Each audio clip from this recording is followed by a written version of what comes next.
Whiskey Tango Charlie coming to you from the very rural parts of Alabama, Charles. The actual ride out here was quite interesting.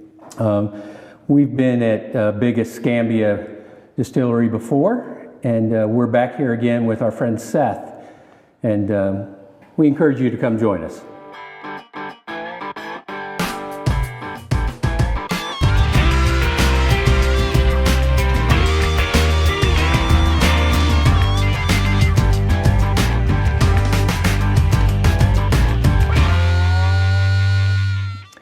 So as I'm sitting here, I can hear owls in the distance.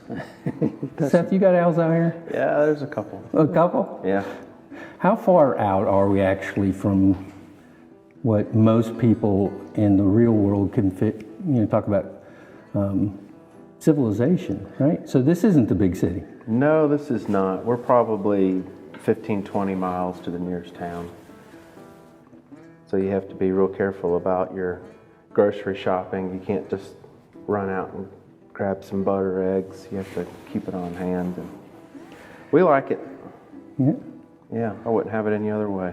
But when you get here, look, those of you that are bourbon folks, been to rick houses and all, this all looks very familiar when you get in here. Mm-hmm. And this is the new one, right? We're setting in the newest rick house. Just finished it.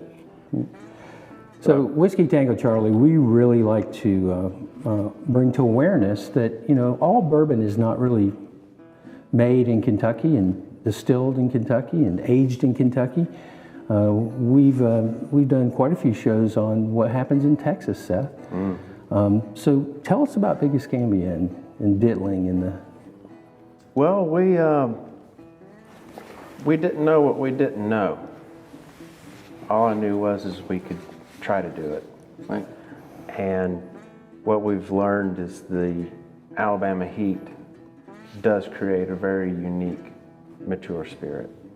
And it's one that, like a lot of the brick houses in Kentucky are heated in the winter, for example. So you do need some cold, but obviously you really need heat. And we have lots of heat. So that has really matured whiskey and maybe a year faster than Kentucky, is what we think.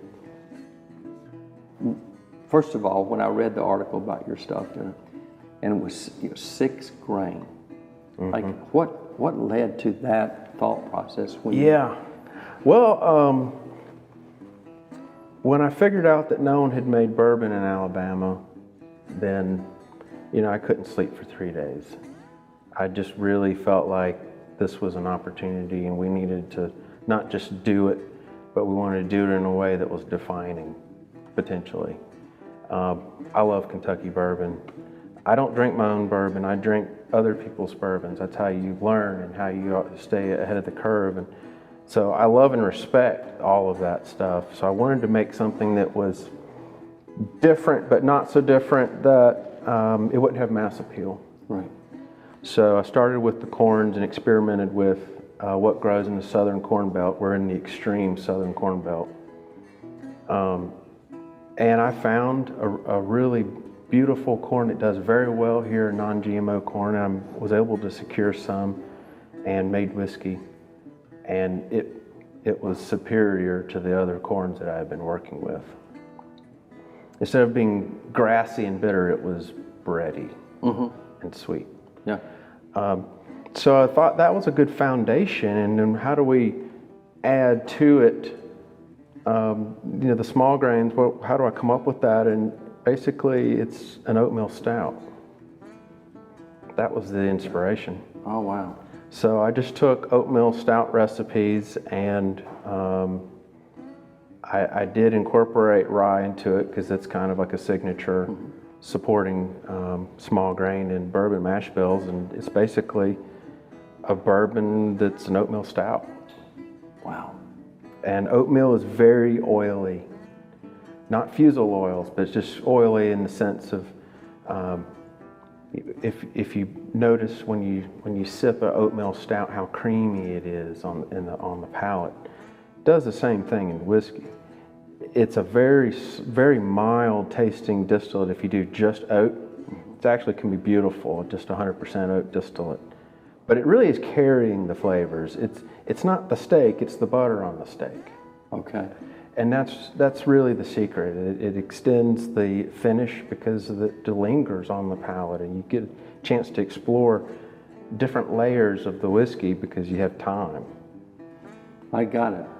So when you were describing that oatmeal, the stout, that's, when I'm sitting there and I'm thinking of the varying samples that we've had a fortunate to get some bottles of, there are some of those, especially now that we get up into that cask, the bottle of bond especially, I think, but the creaminess, the mouthfeel, the creamy mouthfeel that you get on that. And the fact is you're right, is that long linger is like, it stays with you and it keeps building. It just kind of like, oh, wait a minute, hey, how about this flavor here? And then you just sit there and breathe a little bit and just let it settle in. And then you're like, oh, wait a minute, hey, there's a little chocolate graham crackers coming over here. And you're like, where did that come from, right? So all those things you talked about with that creamy stout, now I'm putting the picture together, understanding that now. So, yeah, and stout gets its color from the roasting of the malt, dark roasting malt, just like you would dark roast a coffee bean and make coffee that way. Bourbon, of course, obviously the color comes from the oak, but we do get those roasted flavors, the coffee flavors, the chocolate flavors. That all comes from that actual roasting of the malt.